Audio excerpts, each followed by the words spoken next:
Mais Présente la nouvelle n'importe quoi, présentation c'est du ni météo ni météba, c'est tout simplement tendance, ben évidemment. Ah mais il y a des moments, on est mercredi, hein, c'est juste avant le retour du Jedi, et on s'y perd. Ça va Sylvie? Bah, Ouais. ça va bien. Moi, C'est voilà. depuis les Je dessins. me disais, tiens, c'est fini, je peux y aller en fait. C'est depuis le canard enchaîné. Donc on va parler, on va se jeter à l'eau. Oh, oui, dans le grand bas de la réhabilitation d'un édifice du XXe siècle, Magnifique. classé. Et le rendre nouveau accessible à l'usager, c'est une tâche compliquée et c'est une tâche remplie par François Chatillon, qui est architecte en chef des monuments historiques. Donc en fait, il a fait quoi? Il a réhabilité la piscine des Amiraux, qui se trouve à Paris, dans le 18e On a arrondissement. rhabillé. Ah ben c'est déshabillé, rhabillé, voilà. Une réhabilitation d'un bâtiment comme celui-ci, ça veut dire qu'on reste, on fait des fouilles, on travaille avec les historiens de l'architecture, on détermine les couleurs, on recherche exactement ce qui a été fait, on recherche les matériaux. faïences, les matériaux, etc. Ouais. Aussi, on fait avec les nouvelles technologies. C'est ça aussi un architecte qui travaille sur ce genre de projet. C'est être dans le passé, mais être dans le futur.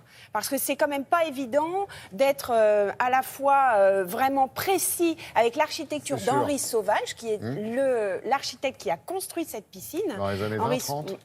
1930, exactement. Henri Sauvage, c'est celui qui a fait la Samaritaine et puis aussi il avait fait plein d'immeubles ouvriers parce que cette piscine, elle a une histoire particulière. Regardez.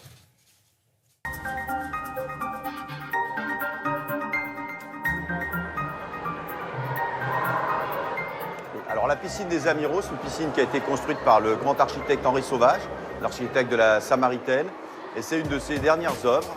La grande idée de notre architecte Henri Sauvage, c'était l'immeuble en gradin, c'est-à-dire un immeuble qui a cette forme et qui donne des terrasses. Et cette forme produit un espace intérieur très large dans lequel il imaginait pouvoir mettre des équipements publics. Donc la première idée était de faire un cinéma et en fait, on a fini par réaliser une des premières piscines municipales de l'époque. L'immeuble en gradin a été fait en 1925, la piscine a été ouverte dans les années 30 et Henri Sauvage est mort en 1932. L'idée ici, c'était de remontrer l'œuvre d'Henri Sauvage, qui est une œuvre qu'on situe dans la période Art déco, avec ses céramiques, avec le peu de couleurs mais quand même très subtil, et avec la lumière zénitale de la verrière. C'était une restauration dont le plus gros problème a été essentiellement la qualité des bétons armés, qui étaient en très mauvais état, et c'était une des grandes difficultés. On a fait beaucoup de recherches avec des historiens de l'architecture du XXe siècle qui nous ont aidés non seulement sur la question des couleurs, non seulement sur la question des matériaux, mais y compris sur la question des techniques.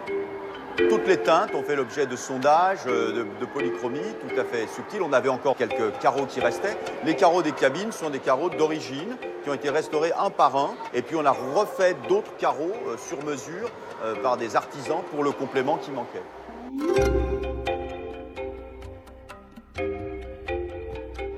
L'idée d'Henri Sauvage et de ses ingénieurs a été de mettre des lumières au fond du bassin pour montrer à quel point l'eau était pure.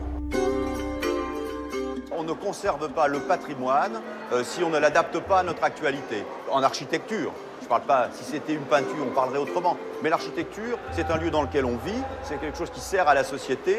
Et si un objet d'architecture ne sert plus à la société, il ne sera pas conservé, il ne sera pas préservé. Donc la première mission d'un conservateur du patrimoine, c'est de faire en sorte qu'il soit utilisé par son époque.